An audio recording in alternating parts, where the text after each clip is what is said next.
बिस्मिल्लाहिर्रहमानिर्रहीम अस्सलामु अलैकुम रहमतुल्लाह। Army chief general Asif Munir की जानिब से जो जनरल आसिफ गफूर को अहम तरीन जिम्मेदारियाँ दी गई थी, उनका बड़े अच्छे तरीके से उन जिम्मेदारियों को निभाया भी और उनके ऊपर अमल दरामद करवाया भी।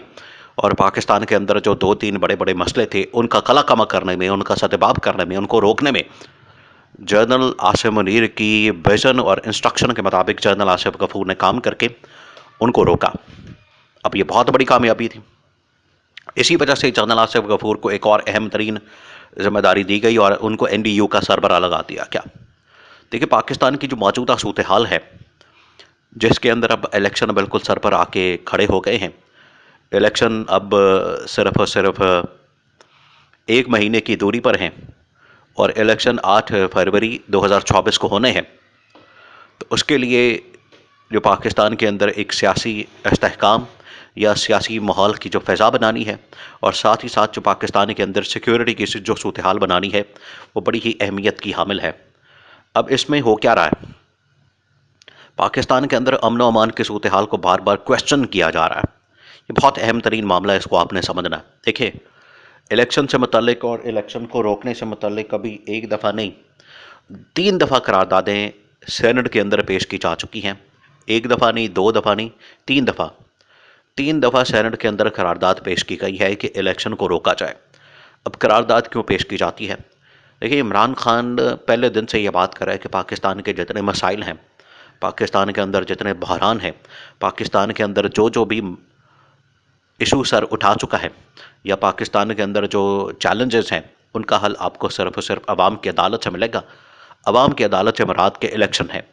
और पिछले 2 साल से इमरान खान ये शोर मचा रहा है और इसके ऊपर अमल दरामद नहीं हो रहा। आज अब इलेक्शन जब करीब आ गए हैं, सर पर आ गए हैं, 8 फरवरी 2024 को इलेक्शन होने जा रहे हैं, तो इसको रोकने के लिए, इसमें रुकावटें पैदा करने के लिए, इसमें रखना डालने के लिए कुछ ताकतें, कुछ कुव्वतें आज भी इस हवाले से सरगर्म हैं। जो सहाफ़ी की जानिब से दावा किया गया जनरल आसिफ मुनीर के हवाले से कि उनकी मुलाकात हुई है और उनसे इलेक्शन से मुतल्लिक ख़ास तौर पर पूछा गया। अब इलेक्शन से मुतल्लिक जनरल आसिफ मुनीर का जो मौक़िफ़ है, बड़ा दो टोका और बड़े ही क्लियर और कैटेगोरिकली अंदाज में जनरल आसिफ मुनीर ने कहा कि इलेक्शन तो हर हाल में होंगे। और उन्होंने जो बात की ख़ास तौर पर पाकिस्तान में जमहूरियत के हवाले से, जो कि इमरान खान की उस विजन से बिल्कुल मिलती जुलती है, वो ये कि पाकिस्तान में जमहूरियत के अलावा और कोई निज़ाम हुकूमत नहीं चल सकता। पाकिस्तान की फ़लाह व बहबूद पाकिस्तान जमहूरियत के अंदर ही फल फूल सकता है। तो फ़लाह व बहबूद भी जमहूरियत के अंदर है और जमहूरियत ही पाकिस्तान का वाहिद सियासी निज़ाम है।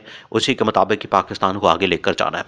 जब ये बात की जाती है जमहूरियत की, तो उससे क्या मुराद है कि आपने अवाम के जो हक़ हुक्मरानी है उसको तस्लीम करना है, उसको मानना है, और अवाम को हक़ राय दही से महरूम करना जमहूरियत को डीरेल करने के मुतरादिफ है। अब ये जो 2.5 करोड़ वोटर्स को देखे, 2018 में जो इमरान खान को वोट पड़ा, उसकी तादाद तकरीबन 2.25 करोड़ है। ऑफिशियली जो इलेक्शन कमीशन पाकिस्तान की वेबसाइट के ऊपर नंबर है लिखा हुआ है 2.25 करोड़। अब आप 2.25 करोड़ वोटर को एक ही झटके के अंदर फारिग कर दें, उनको सिस्टम से निकाल दें, बल्ले के निशान से महरूम कर दें। ये chief justice of Pakistan justice Qazi Faez Isa के ओहदे और उनके आईनी जिम्मेदारियों के शायान शान नहीं था कि वो इस तरह का फ़ैसला देते, जैसे पूरा का पूरा जो सिस्टम है, पूरा का पूरा जो इलेक्शन प्रोसेस है, और उसमें से 3 करोड़ वोटर जो है, 2.5-3 करोड़, अब उनकी तादाद 2.5-3 करोड़ तो हो चुकी है। जो 2018 में 2.25 करोड़ था, वो आज आबादी भी बढ़ गई है, नया सेंसस आ चुका है, और इमरान खान का जो मैसेज है, इमरान खान की जो पॉपुलैरिटी है, वो पूरे पाकिस्तान के अंदर अब दुगनी हो चुकी है। तो अगर उस वक्त 2.25 करोड़ था, तो इस वक्त 4.25 करोड़ तो वोटर होगा पाकिस्तान के अंदर इमरान खान का। तो उसको आपने सिस्टम से जो निकाला है इस तरह से एक ही फैसले से, वो किसी सूरत भी, एक तो अवाम ने भी एक्सेप्ट नहीं किया, आलमी ताकतों ने भी एक्सेप्ट नहीं किया, और पाकिस्तान के इस्टेब्लिशमेंट ने भी एक्सेप्ट नहीं किया। अच्छा, अब ये जो मामला है इलेक्शन को डिले करने का और इसमें सिक्योरिटी को या अमन अमान के सूरत हाल को क्वेश्चन बना के, अब ये बराह रास्त किसके ऊपर उंगली उठती है, या बराह रास्त किसके ऊपर सवाल आता है? पाकिस्तान की फ़ौज के ऊपर। तो फ़ौज तो इस हवाले से पहले ही कह चुकी है कि हम सिक्योरिटी देने को तैयार हैं, हम इस हवाले से सारी की सारी लॉजिस्टिक सपोर्ट और security support election commission Pakistan को देने को तैयार है, लेकिन उसके बावजूद सेनेट के अंदर 3 करारदादें पेश की गई कि इलेक्शन को डिले किया जाए, इलेक्शन की तारीख को आगे किया जाए। इसमें अमन अमान की सूरत हाल और दूसरा सर्दी को बहाना बनाकर उसकी आड़ में इसको आगे करने की कोशिश की जाती है। तो ये कौन सी ताकतें हैं, कौन सी कुव्वतें हैं जो कि पाकिस्तान को डिले करना चाहती है, जबकि जो पाकिस्तान की आर्मी है, पाकिस्तान की फ़ौज है, वो तो बता चुकी है कि हम तो किसी सूरत में इलेक्शन को डिले नहीं करना चाहते। और जमहूरियत जो है पाकिस्तान के अंदर वाहिद निज़ाम सियासत है, निज़ाम हुकूमत है, और इसी के अंदर ही, इसी के मुताबिक हमने पाकिस्तान को आगे लेकर जाना है। तो ये जो मामला है ये बहुत ही सेंसिटिव, बड़ा ही खौफनाक और ख़तरनाक है, और ये एक किस्म की रेड लाइन है। इसके ऊपर इस्टेब्लिशमेंट ने कैटेगोरिकली बता दिया है कि इलेक्शन को डिले करने की साजिश, इसको हमने किसी सूरत कामयाब नहीं होने देना। तो ये पहले अच्छी खबर है कि इस्टेब्लिशमेंट इस बात के ऊपर डटी हुई है। दूसरा ये कि कम अज़ कम जो इमरान खान को सिस्टम से आउट करके और ये लाडले को नवाजने का जो सिलसिला है, ये पाकिस्तान को, पाकिस्तान के इस्टेब्लिशमेंट को, पाकिस्तान के अवाम के, पाकिस्तान की फ़ौज के इदारों के गले पड़ सकता है।